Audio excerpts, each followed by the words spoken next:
Oke, kita mulai ya. Oke.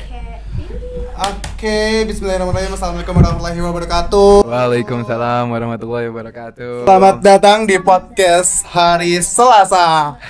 Itu namanya, Cam? Enggak tahu sih. Kita Belum. syutingnya Selasa jadi. Benar. Kita syutingnya setiap hari Selasa. Perkenalkan, gue Arham Rifai bersama partner gue ada Xiaomi Karina dan Muhammad Robi Fadila. Enggak pakai Muhammad. Enggak pakai. Enggak pakai. Enggak pakai Muhammad. Baru tadi gue bilang lu yang paling tahu gue, Cam. Oh iya. Kecewa gue, kecewa. Valid ya. Langsung betrayal gitu ya rasanya ya.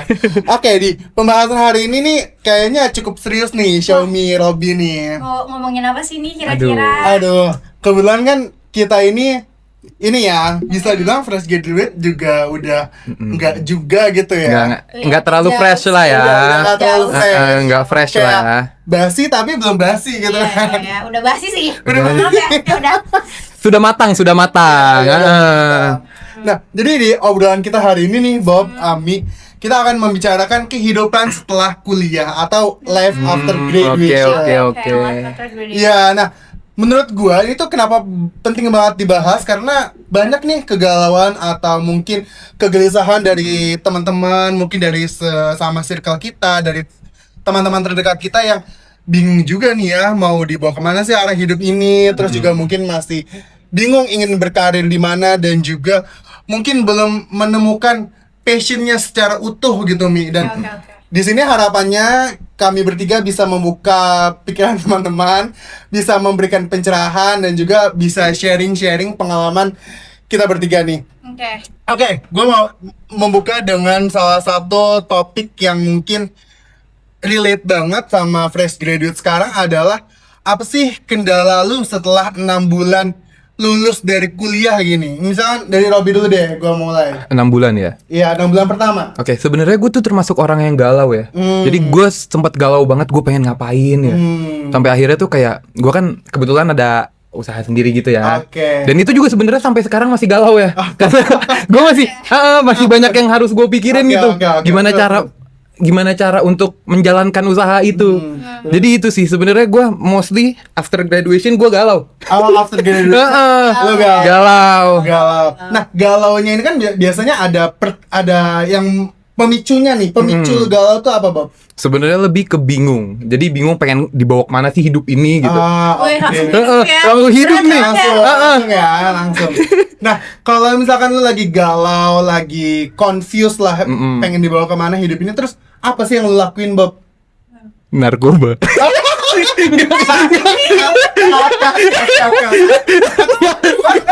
Enggak.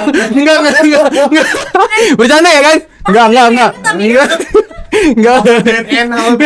Enggak. Gue tuh jujur gue jadi cukup religius nih. Kenapa tuh? Gue jadi cukup banyak sholat tahajud, sholat duha. Oke. Iya gitu sih. Ya itu salah satu salah satu motivasi lu buat memperbaiki diri Benar. Selain lu juga berikhtiar untuk meningkatkan value lu sendiri gitu kan. Nah sekarang gue pengen dengerin dari ceritanya Xiaomi. Lu gimana Mi kehidupan 6 bulan setelah lu lulus kuliah? Langsung diem karena kan capek ya. Namanya kita kuliah, apalagi akhir-akhir tuh dihantam sama skripsi. Yes. Jadi pas udah kelar skripsi tuh kayak langsung udah nggak ngapain. Oke.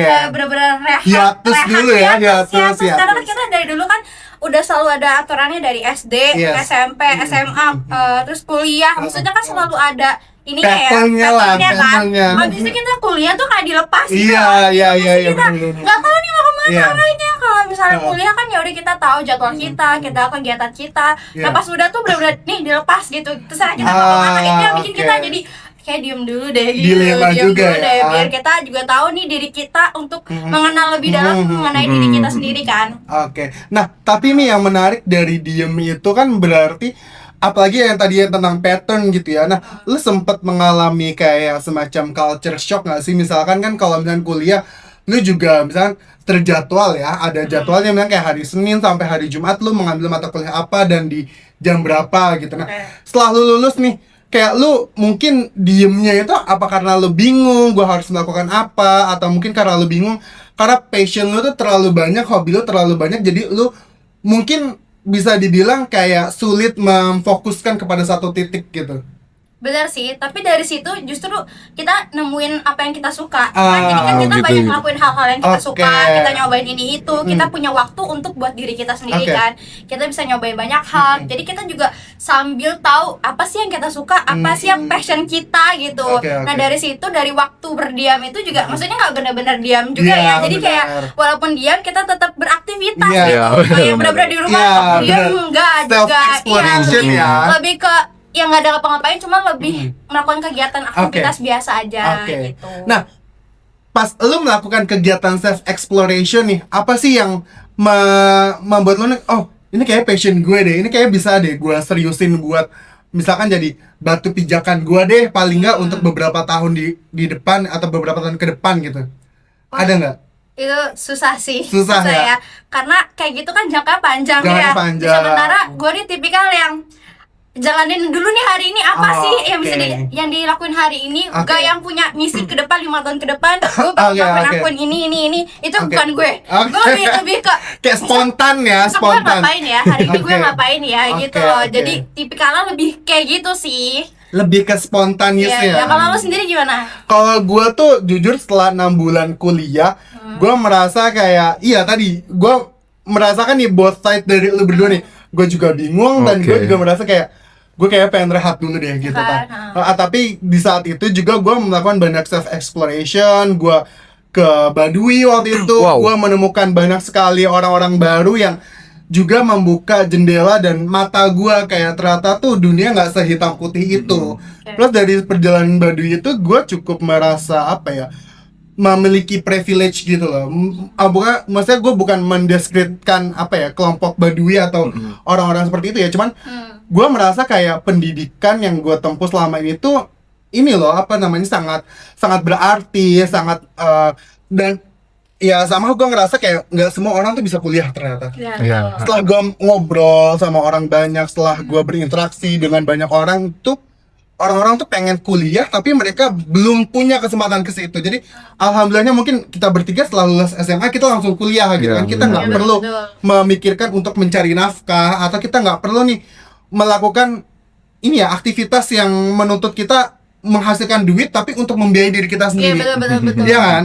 Kayak dari situ tuh gue merasa kayak alhamdulillah nih gue mulai bisa menyadari diri sendiri kalau ternyata tuh gue nggak kalau orang Jawa ngomong melongson tuh susah gitu. Kita juga bukan termasuk generasi sandwich ya. Insya Allah ya. Itu sebenarnya privilege nggak sih? Iya benar. Privilege kita nggak perlu untuk kayak ngebiayain orang tua atau biayain adik atau kakak segala macam. Maksudnya kita ngebiayain untuk ya udah kemauan kita sendiri. Dan menurut gue itu adalah privilege yang nggak semua orang punya. Bener banget. Dan pun misalkan kita udah kuliah nih, alhamdulillah kita bisa menyelesaikan semua hal itu dengan istilahnya bukan tanpa tantangan juga ya, tapi kayak kita nggak perlu bergelut dengan permasalahan ekonomi juga kan. Selama gua melakukan self exploration itu, dengan gua bicara dengan banyak orang, dengan banyak orang-orang baru lah intinya gitu ya, dan gua tuh merasa kayak banyak juga loh ternyata orang-orang yang sudah kuliah, yang sudah setengah jalan ya, dan mereka tuh kayak nggak punya kesempatan lagi untuk menyelesaikan kuliahnya karena ini tuh tadi harus banyak hambatannya, bener, dan mereka harus memprioritaskan keluarganya dulu untuk makan istilahnya gitu. Nah tapi kalau lu sendiri nih Bob, selama perjalanan self exploration lu ini, cerita unik apa nih yang bisa lu bagikan, Bob? Wah, terlalu banyak ya kalau cerita unik ya. Kita aduh, sorry. Karena hidup gue tuh cukup unik ya. Penasaran nih gimana gitu. Cuman kayaknya nggak akan cukup kalau misalnya gue ceritain semua ya. Jadi mendingan nggak usah gue ceritain. Oke.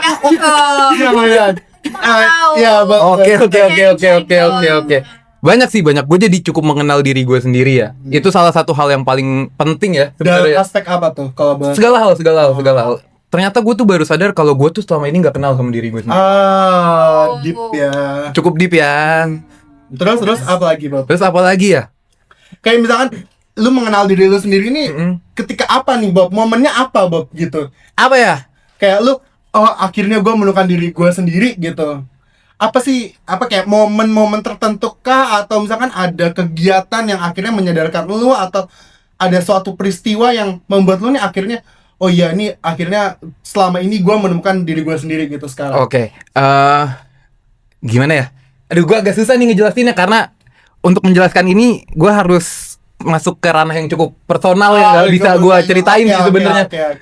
Oke, coba kita ke Xiaomi dulu. Kalau lu sendiri gimana nih? Apa hal unik yang bisa lu bagikan ke pemirsa mungkin ya tentang self exploration ini?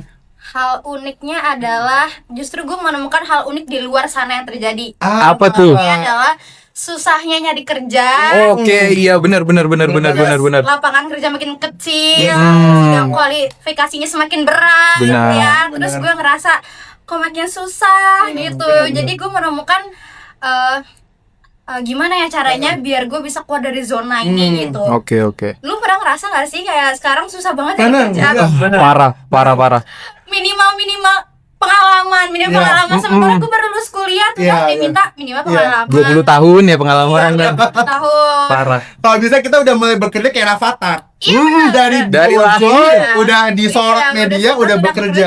gitu. Atau masih dalam kandungan, emak kita minimal kayak Nagita gitu ya. Udah tersohor itu. Benar. Terus yang gue ngerasa nih kalau kita tuh bisa kerja nih, tapi kita tuh nggak bisa interview. Iya benar. Benar. Gue merasakan itu lagi, jadi kayak pas mau interview tuh anxiety banget, takut, grogi, terus juga ngomongnya jadi blank. Padahal kalau misalnya disuruh kasih kerjaannya Bisa. Iya. Yakin banget, gitu, gak yakin bisa. banget. Tapi pas interview tuh pressure-nya tuh lebih tinggi gitu, dan kadang kan ada pertanyaan-pertanyaan yang menjebak, yang mungkin itu bikin kita ketakutan sendiri gitu Yes, loh. benar. Padahal sebenarnya ya mungkin itu cara mereka kan. Yang tadi kan lu bilang nih kayak dan lu sebenarnya bisa nih kerja, cuman lu kayak gugup ketika interview gitu kan. Nah, apa nih langkah-langkah yang udah lu lakuin untuk memperbaiki kegugupan lu gitu? Gak ada sih menurut gue, karena gimana ya, gugup itu kan udah alami ya, dan menurut gue gugup itu ya normal-normal aja sih. Jadi mungkin gugup itu kan ya namanya kita manusia, wajar kita gugup, cuman gimana cara kita ngatasinnya aja, gimana cara kita mungkin atur nafasnya, atau mungkin kita mungkin eksperimen juga ngaruh kali ya. Semakin banyak kita interview tuh kita makin kayak oh ya udah, nanti interview nextnya aku udah tahu kok kita bakal mau ngomong apa dan apa yang kira-kira pertanyaan apa yang bakal ditanyain. Jadi menurut gue pengalaman di interview pun juga udah masuk pengalaman. Kalau lu Robby gimana nih cerita lu tentang self exploration? Oke, gue tuh nggak ada pengalaman di interview ya, jujur.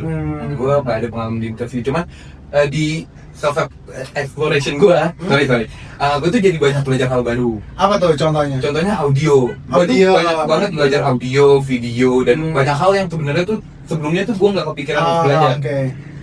Jadi gitu sih, sebenarnya gue tuh lebih ke belajar ke something yang gue belum pernah belajar sebelumnya. Oke.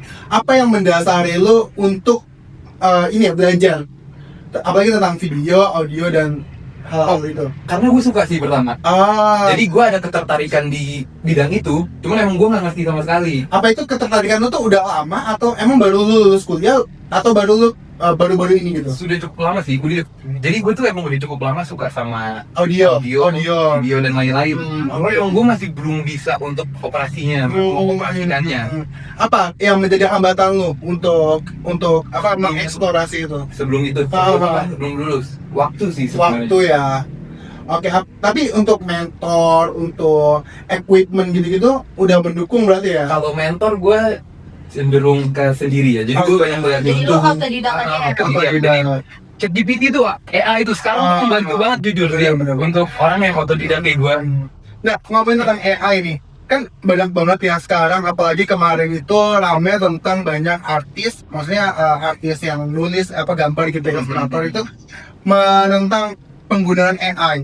Jadi tuh mereka khawatir AI itu akan menggantikan pekerjaan mereka. Dan pas kemarin pun banyak gak sih misalnya kayak terutama di timeline gue ya, maupun tuh IG, Instagram, IG, TikTok, sama Twitter itu yang kayak mereka masukin prompt, terus nanti promptnya dibuat sedetail mungkin, terus nanti mungkin ada image reference-nya, terus nanti si ChatGPT ini buatin gambar yang sudah sesuai promptnya gitu. Jadi mereka tuh mulai khawatir pekerjaan mereka tuh akan digantikan oleh AI. Nah, gue ingin tahu nih, gimana sih sebenarnya pandangan Xiaomi dan Robby terkait penggunaan AI ini, terutama kan kita sebagai lulusan ilmu komunikasi ya, dan gue rasa lulusan ilmu komunikasi itu skillnya cukup generalis ya. Jadi menurut gue it somehow our job can be replaced, tapi somehow itu bisa mempermudah pekerjaan kita gitu. Nah, kalau menurut lo sendiri gimana nih pandangan lo?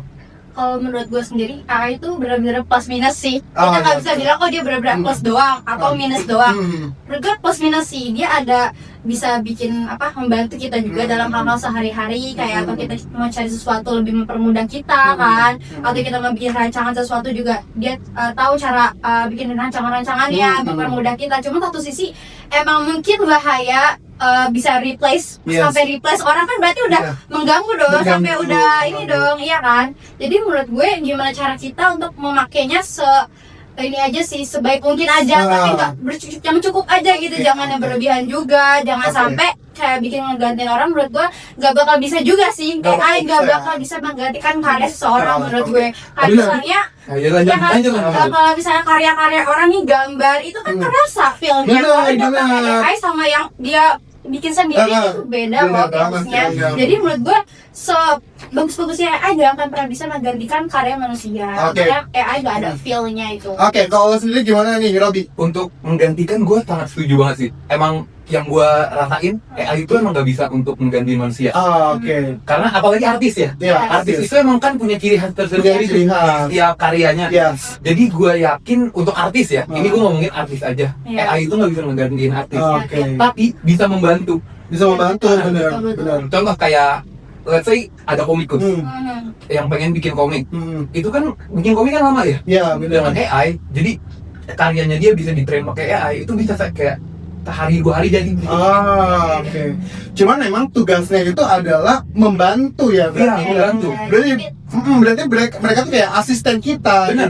Jadi kita tuh menjadikan mereka tuh sebagai tools kita, bukan untuk menggantikan, tapi untuk mempermudah dan menjembatani apa yang kita lakuin kan. Betul. Nah, kalau lu sendiri nih, Xiaomi, bagaimana sih lu menggunakan atau mengaplikasikan AI ini dalam kehidupan lu sehari-hari? AI, aduh gue jarang lagi pakai AI. Jarang ya. Paling kalau misalnya mungkin mau cari-cari sesuatu kali ya, mau cari info sesuatu, kadang-kadang suka pakai AI sih. Atau kalau mau bikin itu kayak tadi list gitu, kalau rancangan sesuatu mungkin bisa pakai AI, tapi jarang sih. AI apa yang paling sering lu gunain? ChatGPT mungkin. Apa lu sampai berlangganan premiumnya ChatGPT yang 300.000 per bulan itu? Enggak ya, belum ya, mungkin belum ke arah sana ya. Belum secara situ lah ya. Apa tapi nanti lu akan punya pandangan kayaknya gue semakin perlu nih, dan interaksi lu semakin intens sama ChatGPT. So far belum sih ya. Belum ke situ ya. Cuma emang gue lihat fenomenanya banyak sih orang yang udah mulai pakai ChatGPT buat jadi chat sehari-hari, buat jadi temennya, bahkan itu jadi macam-macam ya kan. Ngeliat gak sih fenomena itu? Kayak ChatGPT itu bisa menggantikan manusia gitu. Jadi soalnya emang gue ngerasa ChatGPT tuh kalau kita chatan tuh mereka emang responnya bagus. Bahkan lebih bagus daripada respon manusia. Kita ngerasa lebih didengar, kita lebih ngerasa afirmasinya kita dapat gitu loh. Jadi gue paham sih kenapa orang banyak yang malah curhat sama ChatGPT dibanding chat sama orang. Sekarang tuh ada tools di ChatGPT yang bikin chatnya itu berasa jadi lebih orang. Oh iya, ada. Gue lupa nama toolsnya, cuman ada. Gue bener ada namanya karakter AI. Jadi dia kayak bener-bener ada karakternya, atau misalnya kayak ada artis atau mungkin anime yang kita suka, dia bisa bikin profile itu, nanti kita berasa chatan sama mereka. Dari yang bisa jadi conversation kayak semacam fanfiction juga ya gitu. Cuma kita yang ngatur jalan ceritanya. Menurut gue ya itu bagus, cuma bisa jadi tools aja sih, baik lagi ya. Mungkin membantu para author mungkin baik lagi ya. Apalagi bikin cerita yang artis juga tetap gak akan bisa menggantikan sih. Termasuk ini ya, Bin. Tadi kan lu bilang AI, banyak orang-orang tuh menggunakan AI sebagai teman curhat gitu ya. Cuma kalau yang gua tonton dari berbagai macam sumber kayak YouTube gitu, bilang kalau memang kayak gitu tuh respon yang terlalu positif tuh sebenarnya berbahaya nih buat kita. Kita jadi nggak punya sisi buta atau blind spotnya tuh kita nggak tahu gitu ya. Beda kalau memang kita lagi bertukar pikiran sama orang gitu ya. Karena kita lagi ini di ruang diskusi gitu ya. Kita jadi tahu nih pandangan orang tuh seperti apa, kontranya seperti apa. Jadi ketika orang kontra, kita juga oh iya ya, ternyata ada pandangan lain gitu tentang topik ini, tentang materi bahasan ini. Beda ketika kita ngomong sama ChatGPT yang itu tuh selalu kayak apa sih, kayak ngasih sesuatu yang positif terus gitu loh. Karena menurut gue juga di ChatGPT itu benar-benar ngevalidasi perasaan terus Benar, kan. benar. Jadi kalau Setuju banget sih perasaan gua. lu salah, dia tetap akan memvalidasi Iya, itu. iya, gitu iya, ya. iya, Nah itu sih sebenarnya yang gue takutin dari AI itu, karena banyak mereka yang sekarang udah menggantikan teman, benar kata lu. Itu cukup bahaya banget sih, Bahaya. daripada yang untuk artis dan lain-lain. Gue lebih cenderung Iya, takut ke iya, situ. benar-benar ya. Takut jadi menggantikan ya. Dan itu bahaya banget. Bahaya. Bahaya tuh. Bayangin kalau kan orang udah se-addicted gitu ya sama AI, terus mereka mulai merasa nggak butuh teman. Itu kan bahaya banget ya. Sedangkan Atau mungkin nanti AI-nya udah nggak ada, dia terus ketemu orang, terus ternyata beda sama Iya. AI, dia ekspektasinya sih iya, terlalu tinggi gitu. benar. Jadi orang mudah kecewa gitu. Dan juga nih, kalau orang udah nggak bergantung, bukan bergantung ya, malah orang udah misalkan nggak terlalu peduli lah dengan lingkungan sekitar, orang tuh akan menjadi apatis nantinya. Benar. Terus juga nanti bayangin kalau misalkan lu udah nggak yang terlalu mempedulikan teman lu gitu, terus nanti kan ada saatnya kayak oh iya ya, gue butuh temen nih buat cerita atau buat tukar pikir pun. Misalkan kayak lu kan berdua melakukan sebagai pelaku bisnis gitu ya, lu kan perlu nih kayak jasa konsultan, atau misalkan kayak lu butuh orang ketiga yang membantu semua kayak dengan apa sih arrangement lo, atau kan kayak kemarin kita sempat diskusi juga ya masalah haki ini ya gitu. Dan menurut gue di situ tuh bisa berbahaya tuh di situ ketika orang udah terlalu addicted dengan ChatGPT. Itu sangat berbahaya sih, dan bisa menjadi bumerang buat diri sendiri kali ya. Makanya kalau kita udah kecanduan main di aplikasi ini, kita merasa nggak butuh orang, kita cuma butuh dia. Dan kalau dia nggak ada, kalau internet nggak ada di dunia, dia gila. Iya, benar-benar. By the way udah ada kasus yang bunuh diri juga tuh nggak? Gimana tuh, Bob? Jadi setahu gue dia tuh sering intens chat sama ChatGPT atau entah AI apa, dan dia tuh ngerasa ya benar kayak yang tadi bilang, mereka tuh kayak nggak ngerasa butuh manusia lagi. Nah, jadi akhirnya itu dia bunuh diri. Oh, beneran ada? Beneran ada? Kalian mungkin nanti ada fact checknya di sini. Iya, Tapi iya. beneran ada. Gue juga baru tahu nih. Iya, gue juga belum tahu jujur. Wah, miris tapi ya. Mirip banget sih. Tapi kalau lu sendiri nih, Bob, gimana sih lu menggunakan atau mengimplementasikan AI itu dalam kehidupan seharian? Jujur gue tuh banyak banget gunain AI, gue tuh banyak banget explore di AI ya. Hampir setiap di kehidupan gue tuh gue coba gitu. Buat apa tuh? Buat apa tuh? Mostly pekerjaan sih. Dan gimana ya? Contoh realnya deh. Oke, gue bikin copywriting. Terus misalnya kayak nge-analisa tapi yang simple, analisis itu bisa. Ringan. Karena ternyata ini ya teman-teman, kalau memang kita terlalu addicted dengan ChatGPT, balik lagi ya, itu bisa merusak otak kita. Jadi kita jadi nggak bisa kamu mikir. betul. Jadi terbiasa dengan sesuatu tuh yang instan. Mudah. Dengan sesuatu yang instan kayak misalnya tadi kayak melakukan analisis yang dalam atau deep analytic gitu ya, itu bisa memangkas kemampuan kita. Jadi kita tuh berpikiran secara dangkal gitu. Jadi kita dihadapkan dengan suatu isu, kita udah nggak ada skeptical lagi tuh. Kita udah menganggap itu semua, oh ya ini benar. Jadi rasa keingintahuan kita tuh kurang. Termasuk ini ya, kemarin tuh gue baru aja nonton Apa tuh? video itu dari Pramudia sama foundernya Malaka, yang perempuannya siapa, Bob, namanya? Iya, pokoknya gue lupa. Pokoknya dia tuh bilang manusia itu bahaya kalau memang ketika nggak ada rasa kepo, gitu. Bayangin kalau memang nggak ada rasa kepo, mungkin nggak akan ada tuh lampu di depan kita, atau mungkin mikrofon. Ini kan berarti dulunya ancestor kita tuh berpikir kayak gimana ya caranya biar suara yang gua hadirkan ini bisa terdengar lebih lantang, lebih luas lagi jangkauannya gitu kan. Dan kalian rasa kepo itu akhirnya memudar nih, atau bahkan nggak ada gitu.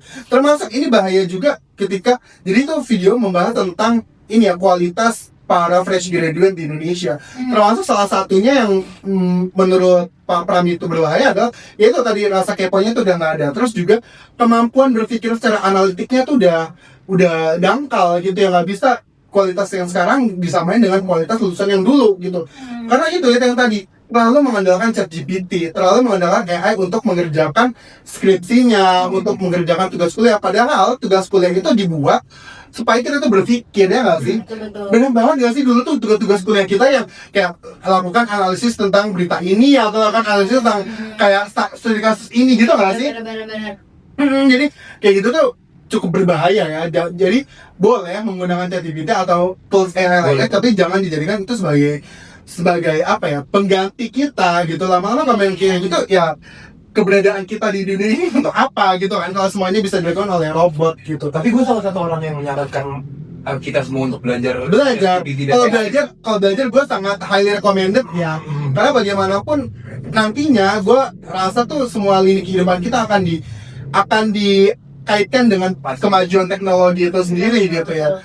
Termasuk misalkan nih kayak Xiaomi nih, skill apa nih yang lu pelajari setelah lulus kuliah gitu kan. Tadi kita udah ngobrol-ngobrol nih tentang life after graduation, terus juga tentang self exploration yang ternyata lu tuh mendapatkan banyak sekali pencerahan. Terus akhirnya juga tadi ya kayak Robby menemukan passion yang baru gitu, yang ternyata sudah lama nih Robby ingin melakukan ini, tapi mungkin karena keterbatasan waktu, karena keterbatasan ini waktu lah ya, utamanya waktu gitu, jadi dia nggak cukup bisa explore lagi. Nah, lu gimana nih, skill apa yang membantu tuh akhirnya bisa memiliki pekerjaan lo sekarang, atau at least berpenghasilan sekarang?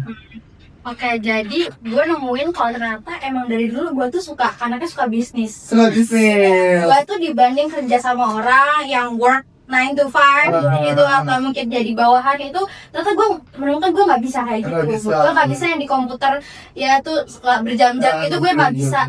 Jadi kenapa gue menemukan, karena gue tuh sadar gue tuh udah mulai bisnis tuh dari SD. Oh iya, keren banget. Apa bisnis pertama lo? Nah itu apa lagi nih? Jadi waktu SD tuh gue pernah jualan es mambo. Oh my god. Ya kalau teman gue yang jualan, gue bagian belinya. Iya. Terus gue jualan binder. Oh iya. Nih, misalnya gue ke Gramet, gue beli Harvest yang itu mahal gak sih? gue jual ke temen-temen gue satuan, tapi ini mahal. Ini baik modalnya juga bener ya. Orang tua gue. Iya. Satu Harvest tuh kan lumayan ya, kayak 3.000-an gitu ya. Padahal 3.000 zaman dulu kan mahal ya. Kalau beli sepak terus ke 3.000-an kan gue untung. Iya, Terus gue jualan lagi. Pernah jadi itu di rumah lama gue tuh kayak ada banyak gantungan-gantungan banyak gitu lah. Terus gue pretelin, gue bawa ke sekolah, gue jualin. Wah, kreatif banget ya. Jualnya juga apa tuh? Ini juga gue expect ada yang mau beli. Gue pretelin aja, gue jadi gangan kunci kayak gitu. Tiba-tiba temen gue ada yang kayak, ya lucu mau, itu kayak oh ya banyak. Gue besok gue bawa 20 piece.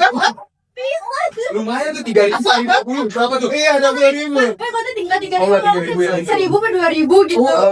Iya, lumayan itu. Terus besoknya gue bawa lagi. Terus gue jadi jualan itu. Tapi ya itu maksudnya FOMO doang, kayak lagi ada ini gue ambil lagi ini, yang gue ambil. Berarti momentum ya, lebih ke dan ternyata gue nemuin itu sampai sekarang terjadi di gue. Gue tipikal yang jualan tuh pas lagi nemuin ada momentum apa, gue ambil tendensinya. Oke, nah menarik nih. Ketika lu kan tadi memutuskan setelah lulus kuliah lu fokus berdagang ya berarti ya. Nah, gimana sih caranya mungkin buat pemerintah di sini juga sama ini memiliki ketertarikan dalam dunia bisnis.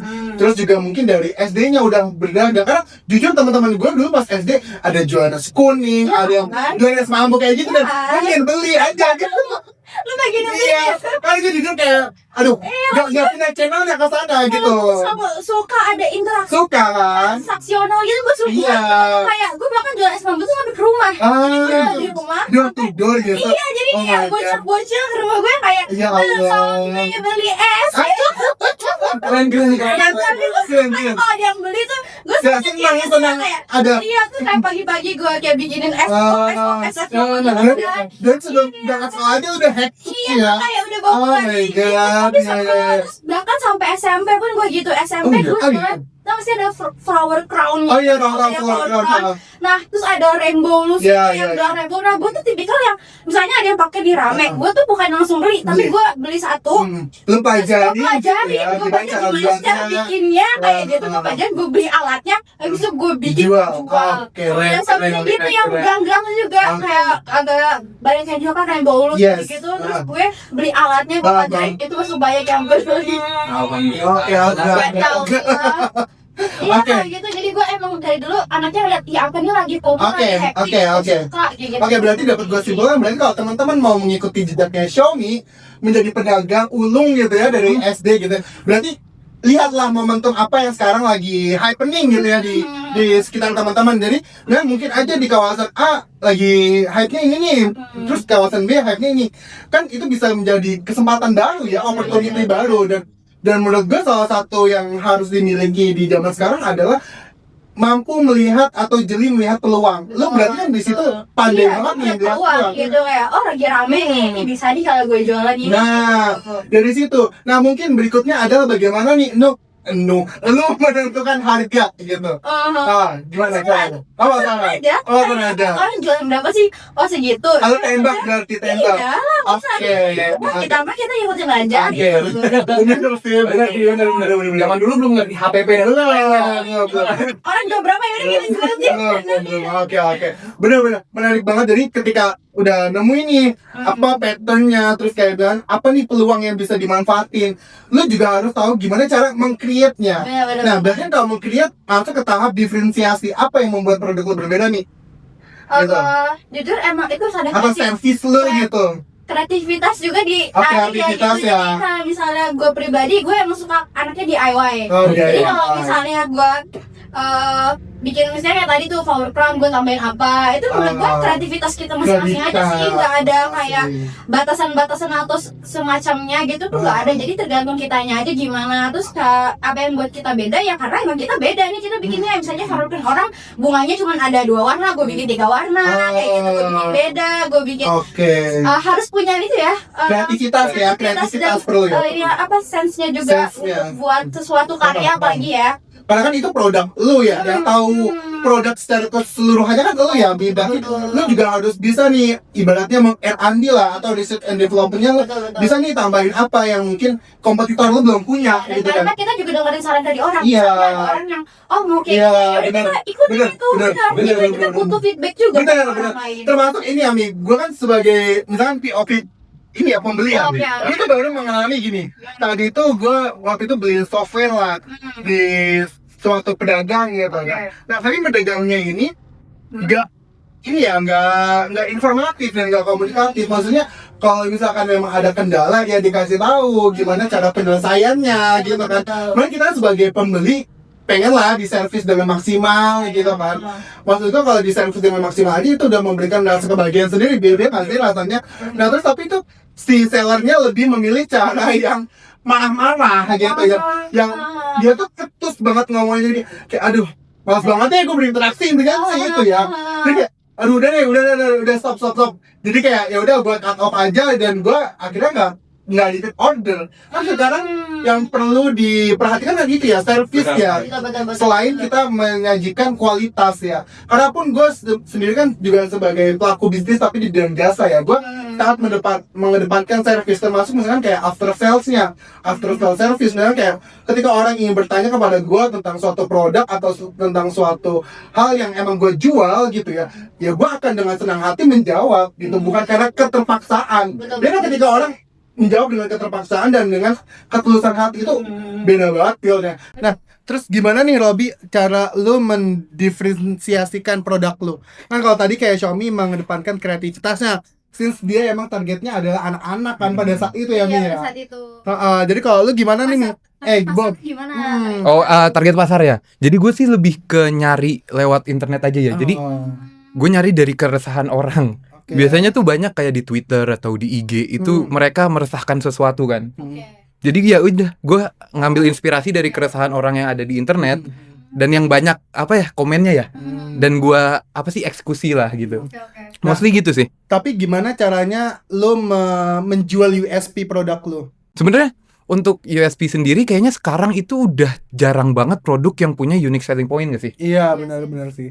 Karena menurut gue semua produk sebenarnya fungsinya ya sama gitu ya. Dan menurut gue nggak ada yang benar-benar baru nggak sih? Iya. Iya, jatuhnya cuma kita gimana cara kita buat yang lebih bagus dan lebih baru lagi aja kan. Iya, benar. Kita bikin baru. Mulai dari nol tuh udah susah sih sekarang. There's something new under the sun. Benar. Jadi sebenarnya paling penting itu membangun cerita di sosial media sih. Benar.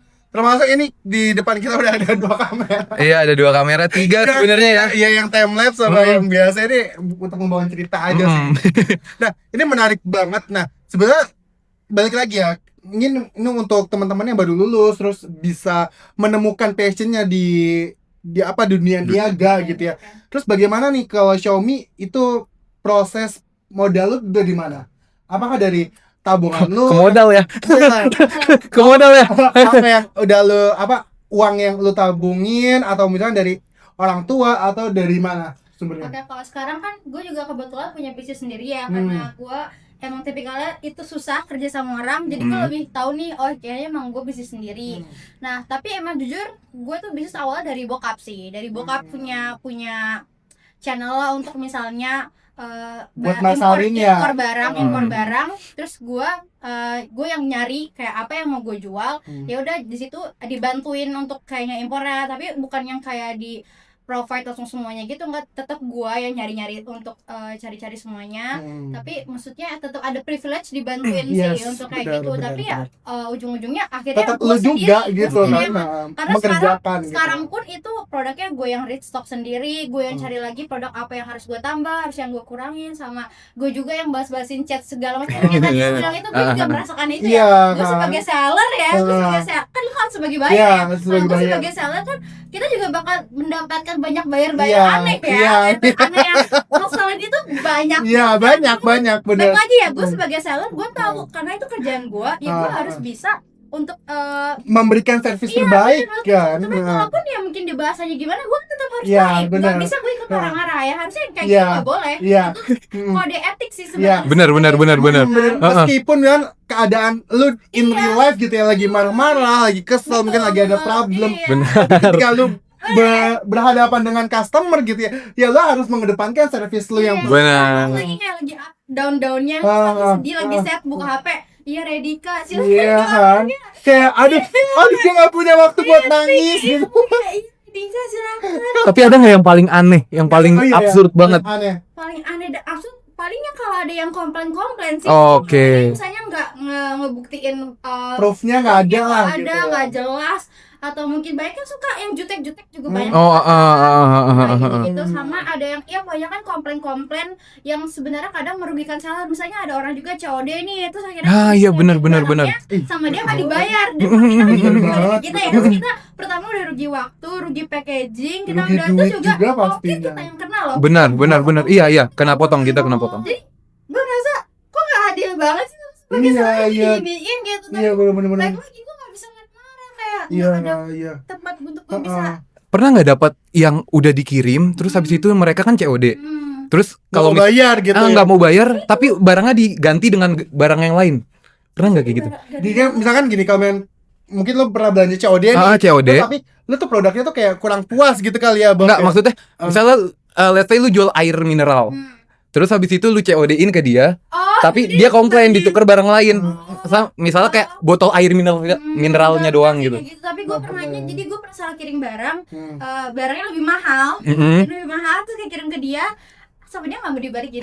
Itu pernah kayak gitu. Jadi nyebelin ya kayak gitu ya. Terus kita baik-baik ya, nggak apa-apa Kak, balikin aja semua, kita yang kasih tanggung lah pokoknya, ongkir segala macam, bahkan kita akan kasih produk juga gitu.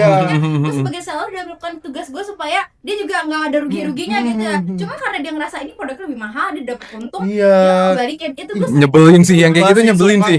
Sumpah itu nyebelin banget. Tapi kan susah ya kalau kayak gitu, karena lagi kan salah kita sebagai seller sih, salah ngirim barang. Cuman ya itu gue jadi nemuin banyak orang-orang yang banyak orang yang masih kayak jahat juga ya gitu kayak. Karena kan kita juga sama-sama. Kok bisa ya kepikiran gitu ya? Kepikiran ya, itu tahu sih itu lebih mahal, tapi itu orang kita juga sama-sama jualan. Benar. Apalagi kalau penjual kan nadinya kan di pembeli ya. Kalau nggak ada pembelinya ya mau sebagus apapun produk kita juga buat apa? Kalau gue jujur aksesoris ya, kadang ada barangnya cuma satu-satunya. Jadi kadang kalau misalnya udah salah kirim, gue nggak bisa kirim ke gantinya gitu, nggak punya gantinya. Jadi itu yang bikin gue lebih kayak, aduh gue jadi ngecewain pembeli yang lain gitu, nggak cuma dia doang. Jadi gue juga jadi ngecewain pembeli yang lain. Gitu. Tapi gue penasaran deh, lu sendiri setuju nggak sih sama sistem COD? Karena jujur selama pengalaman gue tuh yang banyak bermasalah tuh yang di COD sih. Sama gue sampai beberapa kali matiin COD sih. Karena muak banget. Terus kan orang COD nggak sih, dia COD tapi dia ujungnya transfer ke kurir. Iya. Bener. Bisa. Kenapa dia nggak langsung aja? Oke. Tapi dilema juga nggak sih, soalnya COD itu yang paling banyak. Benar. Ngerasa nggak sih? Iya benar. Gue ngerasa ngerasa juga penjualan gue tinggi banyak yang COD. Karena emang sebenarnya banyak orang-orang yang mungkin di daerah-daerah agak kampung gitu, ya mungkin agak susah gitu misalnya untuk kayak ke outlet buat Aksesnya, bayar, ya. atau mungkin dia juga nggak ngerti m-banking. Cuman ya kalau itu ya gue nggak salah. Cuman ada Benar. beberapa orang yang emang Nyebelin aja ya. Itu ya, dengan bener-bener. itu, dan itu banyak juga Bener-bener. seperti itu gitu. Terus lu ingat gak sih Mi, waktu pas kita program kampus mengajar, jadi gue sama Xiaomi itu dulu pernah kolaborasi bareng di program kampus mengajar Kemendikbud ya. Waktu itu kita nggak punya duit, terus kita nitip duit kan. Nitip duit. Jadi Gimana tuh? tempat tinggal gue sama Xiaomi itu di pelosok Iya, banget. masuk banget. Lu bayangin 1 jam cuman buat ke Indomaret. Serius? Perjalanannya doang. Oh iya. Jalannya doang. Jadi kita bener-bener kalau udah nggak punya cash gitu, nggak Udah punya lagi. udah nggak bisa ngapa-ngapain. Oh, jadi nitip ngambil uang gitu. Iya, jadi tuh ada semacam ya ibu kosnya lah. Paket juga lagi. Iya, paket sumpah. Gak bisa nyampe. Iya, nggak bisa nyampe. Kan karena jalannya. Karena jalannya, sumpah lu bayangin mendaki gunung. Waduh, Ninja Hattori ya. Iya banget. Kita Iya, ceritain khusus apa. itu. Seru. Cerita di pelosok Bisa gitu. benar-benar. Jadi kadang itu ya mungkin yang menjadi keresahan orang-orang yang ada di daerah mungkin seperti itu kali Iya, ya. mungkin kita juga mengerti lah. Iya, kan kita mengalami ya. juga gitu maksudnya. Iya. Iya, benar. Bener banget. Dan mungkin itu juga yang apa ya, mendasari orang kayak aduh kayak gue COD deh. Karena pengen banget tapi ya keterbatasan akses Ya gitu. mungkin yang lebih resah lagi mungkin sebagai kurir kali ya. Iya, Bener, iya. bener sih. Harus minta Iya, duit ke orang. bener banget lagi. Banyak kali yang berantem. Bener. Ada yang gelut. Iya, Jadi MMA. Duel. bener banget. Ya Allah, bener banget lagi. Benar. Kasian nggak kurir kalau misalnya minta duit kayak orang yang kadang banyak yang ngamuk kan. Iya, benar. Kamu bayar gitu kan. Kita kan juga biasanya kita diem aja tapi Iya. yang duel kan kurir. Iya. Terus lu tuh nge-save nomor kurir nggak sih? Jadi tuh gue punya ya, karena ini kurir keseringan banget apa namanya nganterin paket di rumah gue, jadi ya udah gue save gitu. Karena gue juga pengen tahu kadang paket gue tuh nyampe di mana. Kenapa tuh? Terus di story ada lucu-lucu anjir. Jadi kayak misalkan ya, kayak nih, aduh kayak misalkan bayarnya tuh jadi dia nggak mau bayar kayak uang parkir. Kadang kan Oh iya. kurir kan harus masuk ke toko yang ada sistem parkingnya itu, tadi dia nggak mau. Gimana Terus jadi dia mungkin ngomong apa di Iya, WA ya? di pokoknya ngomong bahasa Sunda itu ya, yang intinya kayak aduh ini harusnya tuh dibayar sama lu gitu, tapi kenapa jadi gue yang nombok gitu. Wah, gue jadi tertarik nih kehidupan kurir. Kita undang kurir ya. Keren tuh. Bener. Boleh gak sih? Pernah ada satu momen gitu ya, dia nge-share motor sampai jatuh Yo, ini dari sedih belakang. banget. Ini pasti kurir tuh pasti di Pressure-nya tuh Bener. Gue sering lah kayak kurir datang hujan-hujan. Sering banget. Iya.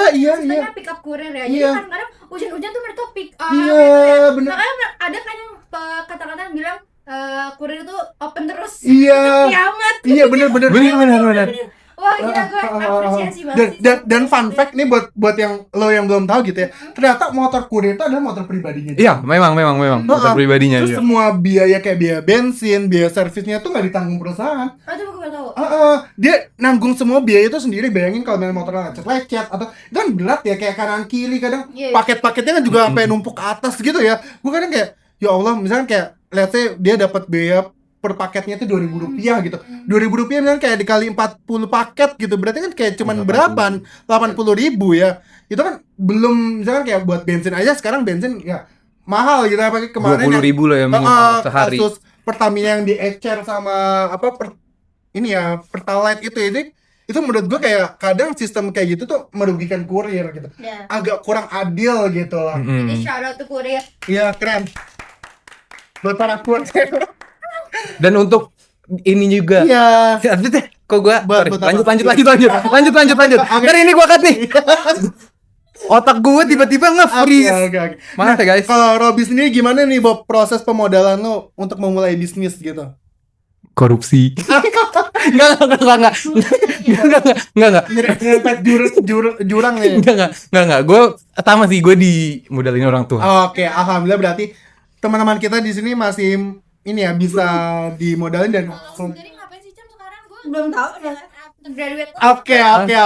Jadi Gue liat dia banyak banget loh. Dia belajar bahasa Mandarin, bahasa Jerman, bahasa Prancis. Sekarang dia bisa semua bahasa. amin ya. Jadi tuh emang ya life after graduation gue tuh cukup diwarnai dengan kaliku ya perjalanan.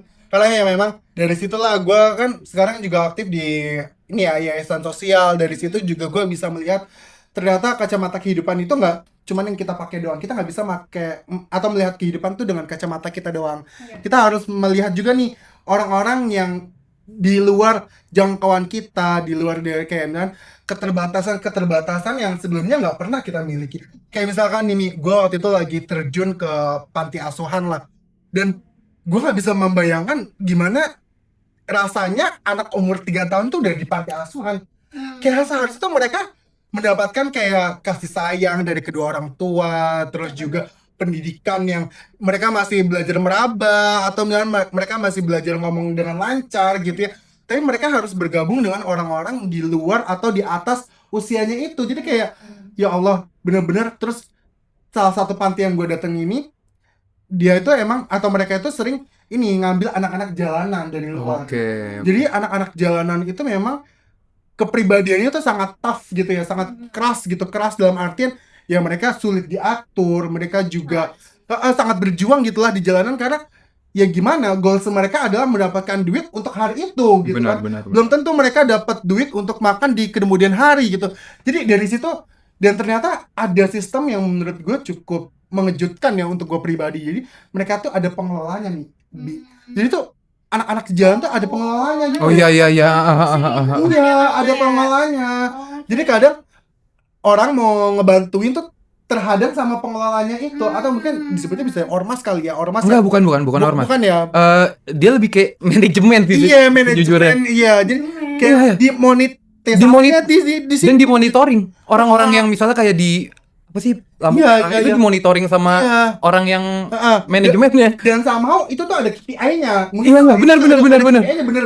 Gila ya. Dia nggak achieve suatu target, dia bakal digebukin. Mereka akan mendapatkan punishment yang benar-benar punishment gitu. Itu gue baru tahu sih. Bukan walaupun anak kecil. Iya, kayak misalkan kayak aduh, kadang tuh gue pengen ngebantu tapi itu sama aja melanggengkan sistem itu gitu. Tapi kalau gue nggak ngebantu kayak gimana gitu. Jadi salah satu cara yang bisa gue kerahkan adalah dengan membantu panti asuhannya itu untuk meng-create kehidupan mereka biar bisa lebih baik. Dan dari cerita-cerita pengurus panti asuhannya itu juga gue semakin tersadar gitu ya, kalau ternyata tuh gue cukup berprivilege untuk merasakan kehidupan gue yang sekarang gitu. Terlebih ketika gue bisa mengenyam pendidikan yang setiap jenjangnya tuh tertata gitu loh. Dan kadang itu yang nggak disadari oleh orang-orang sekitar kita nih. Kayak kita terbiasa dengan sistem yang rapi, dengan semua yang sudah difasilitasi oleh orang tua, oleh misalnya keluarga gitu ya. Jadi ketika ada sesuatu yang nggak semestinya, mereka tuh nggak bisa komplain, dan mereka jadi nggak punya daya critical thinking yang ternyata ada loh orang-orang yang di luar jangkauan kita yang mohon maaf gitu ya, kehidupannya lebih di bawah daripada kita. Dan dari situ gue kayak oh iya ya, ternyata hidup nggak semestinya atau nggak satu-satunya jalan mendapatkan kebahagiaan tuh dengan cara uang gitu. Karena kita kumpul gitu ya, kita bisa memiliki keluarga yang utuh, setiap lebaran kita bisa bercengkrama, bisa canda tawa gitu ya dengan keluarga yang orang-orang di panti asuhan tuh mereka nggak akan pernah dapetin gitu. Jadi kita sangat bersyukur nggak sih? Kayak kalian aja kan maksudnya punya waktu untuk development sendiri diri sendiri kan. Menurut gue tuh privilege, nggak semua orang kayak gitu kan. Ada orang yang kuliah keluar harus diburu-buruin kerja. Iya, bener banget. Lu yang sandwich generation ya. Nggak ada punya waktu buat cari nggak ada waktu untuk berdiam diri. Yes, bener banget. Gue tadi kayak ngomongin, mungkin nggak semua orang bisa ngerasain itu kan. Banyak orang yang nggak relate sama dia. Bener. Dan gue pernah denger suatu podcast juga ya. Jadi ketika lu memulai sesuatu dan lu gagal tapi masih bisa dalam tanda kutipnya masih bisa makan besok dengan nyaman, itu juga termasuk privilege. Karena orang nggak semuanya punya, misalnya kayak misalnya modal lu habis, ya udah lu jatuh miskin. Lu nggak akan ada kesempatan untuk gagal. Jadi jangan dilihat gagal itu sebagai suatu yang negatif terus, tapi lihatlah gagal itu juga sebagai suatu yang privilege. Karena ketika kita gagal, misalkan kayak misalkan lu amit-amit gitu ya, gagal bisnis lu, tapi kan lu masih bisa, kan ada orang masih bisa hidup enak, masih makan besok, dan bener-bener, dan lu nggak harus mikirin kayak ya gue besok makan apa lagi, terus bilang kayak gue besok kerja apa lagi, duit gue dari mana gitu. Yang kadang itu tuh bener-bener harus kita terjun langsung sih untuk merasakan experience itu. Oke. Kira keren banget hari ini.